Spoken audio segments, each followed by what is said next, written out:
get the moral education.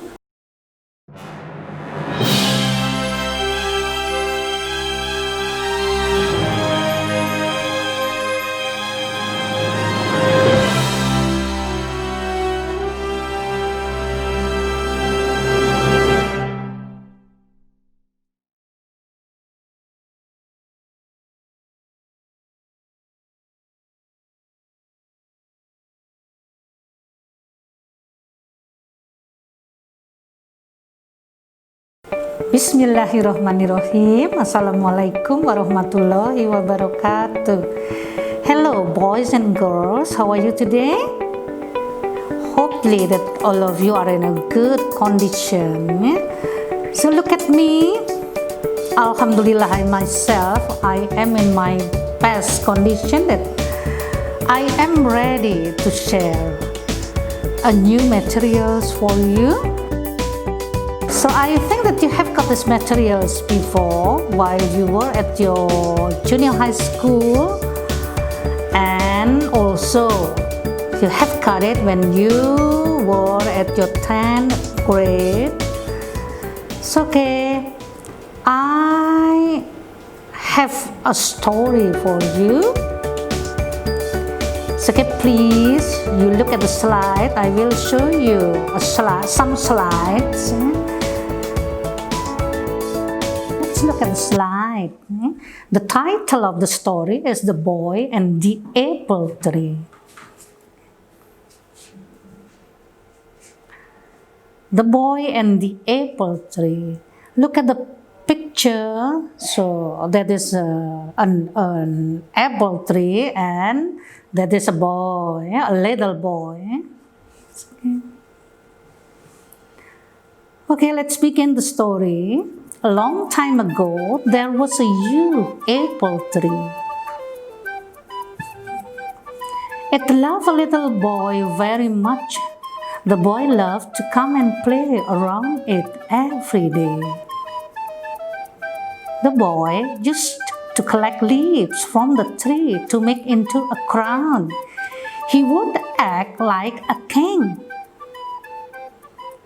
The little boy also liked to climb the treetop. He loved to grab on the tree branches and to swing like a monkey. The little boy loved to pluck the apples from the tree. He would then eat them. He would often take a nap under the cool shadow of the apple tree. He loved the tree, and the tree was so happy. The years passed, time went by. Okay, look at the picture. One day, the boy came back to the tree. The tree said, "Come and play with me. I'm no longer a kid. I do not play around a tree anymore. I want toys. I need money to buy them." The tree said, "Sorry, but I do not have money. But you can pick all my apples and sell them, so you will have money." The boy never came back for a long time. After he had picked the apple, the tree was sad. One day, the boy, who had then grown into a man, returned, and the tree was excited. "Come and play with me," the tree said. "I do not have time to play. I have to work for my family. We need a house for shelter. Can you help me?" "Sorry, but I do not have any house. But you can chop off my branches to build your house," the tree said.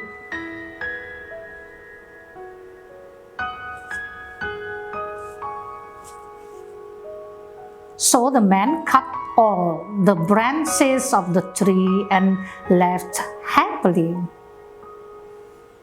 The tree was glad to see him happy, but the man never came back for a long time. The tree was again lonely and sad.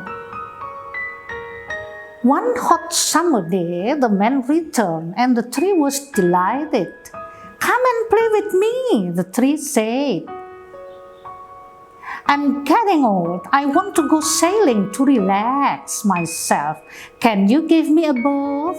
the man asked. "Use my trunk to build your boat," the tree said. "You can sail far away and be happy." So the man cut the tree trunk to make a boat. He went sailing and never showed up for a long time. The tree seems to be happy, but the happiness was not real. Finally, the man returned after many years. "Sorry, my boy, but I do not have anything for you anymore. No more apples for you," the tree said. "Okay, no problem. Yeah, I have no teeth to bite. Yeah, no more trunk for you to climb on," the tree said. "I'm too old for that now," the man said. "I really cannot give you anything. The only thing left is my dying roots," the tree said with tears.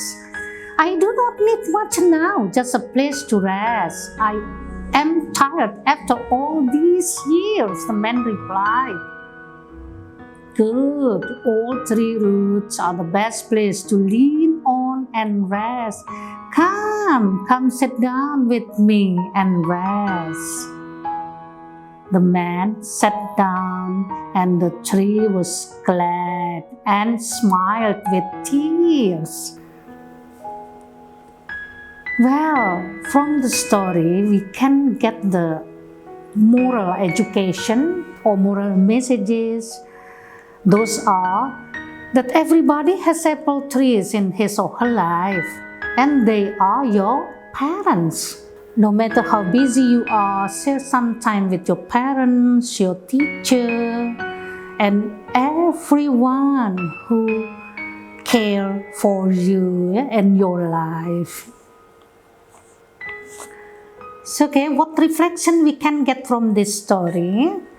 That we owe a lot to our parents, many teachers, relatives, and friends who have given us their time, care, and love through the years. And filial piety and gratitude are noble and great spiritual virtues to cultivate. You know that we must show our gratitude to our parents and people who care for us. Don't hesitate. Don't wait until it is too late. It's okay. You have listened to the story. And what we are going to discuss is about the narrative text. So let's begin. So with the social function or the specific purpose of the narrative text, whatever the story is, it is meant to entertain the readers or listeners. And the organization or the generic structure are: the first is orientation, the second is complication, and the third is the resolution, and the fourth is the reorientation. So, let's begin with the orientation. Yeah? So what is that, the orientation? It means that you're setting, you're introducing the participant, the time, the place, the beginning of the event, answering who, when, where, and what happened. Then we go to the complications. What is that complication? That the arising problem, the increasing plot, the climax of the story. And then there will be the solving of the problem or the resolution. And you can, this is optional, so you can give a reorientation. It means the closing, the conclusion of the story, usually consisting of moral messages wise words or proverbs. The characteristics of the lexicogrammatical features of this narrative text are the participant is specific, for example, Cinderella, Malin Kundang, the boy, and the apple tree. And it is using past time sentences, past time sentences, the simple past tense, the past progressive tense, etc. And using action or linking verb. Of course, using conjunction connectors to set the time in order or in a chronological time. The story could be imaginary or factual. The genres, it could be fairy tale, mystery, history, slice of life, legend, and many more. It could be scary, happy ending, touching story, etc. It's okay, you have to listen to the story so you can say in which kind of story is that. It is scary, it is happy ending story, or it is touching story. Well, I think just this one I can give you this time. See you again in our new materials next time. Assalamualaikum warahmatullahi wabarakatuh.